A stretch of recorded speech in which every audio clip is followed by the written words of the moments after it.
good morning. Luto tayo ng ating low carb food, KBL, kadyos baboy or beef kag langka. Ito yung ating meat, ilagay na natin yung ating langka, kadyos baboy, langka. And may beef. Ilagay na natin yung ating gulay.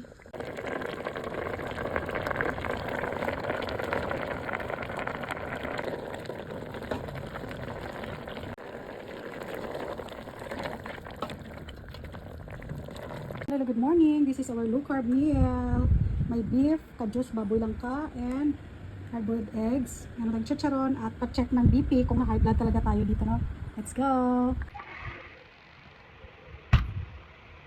Low carb meal, chicharon, uyog-uyog na, tambok.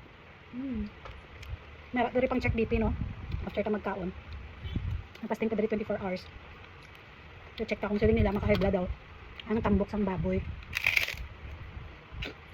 Maka-high blood na siya kung may partner pa kayong high carbs. Pero kung naglo-low carb kayo, malalaman natin mamaya.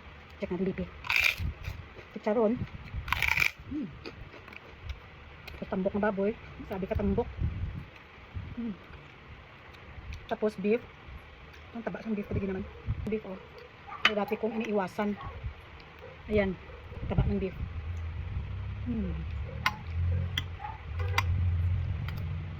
Tapos meron tayong langka. Organic. Na high blood ka kung kumakain ka pa rin ng kanin, sugary drinks, yung mga seasoning mo dyan sa bahay mo, hindi pasok sa low carb. Kaya mag-consult kayo lagi sa inyong mga doktor. Wala pang taba. Kaya naman araw-araw kinakain ko dyan. Puro pork matataba. Kasi fat adapted na yung body ko. And wala din ako high carbs na pinapares. Kasi pag may pares ka pang high carbs, mga soft drinks, 3-in-1 coffee, highly processed foods, sigurado tataas ang BP nyo.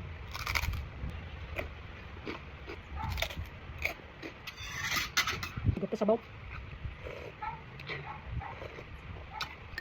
At masarap yung ating kadyos.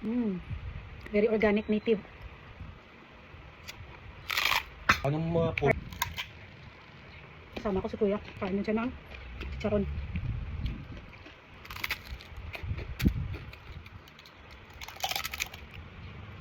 Ito dati, oh, pinatapon ko ito. Sabi nila makaka-high blood. Mali pala, ito pala yung healthy fats.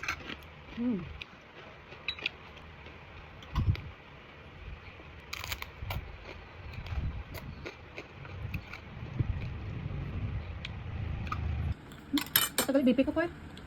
Kung tumaas ba?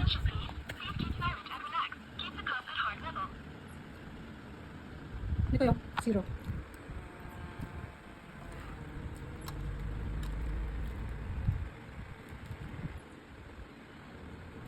So, ayan yung ating BP. Yan yung ating pagkain dyan, oh. Kadyos baboy lang ka, kadyos baka lang ka. Ay, gagawin ko. Tahimik daw.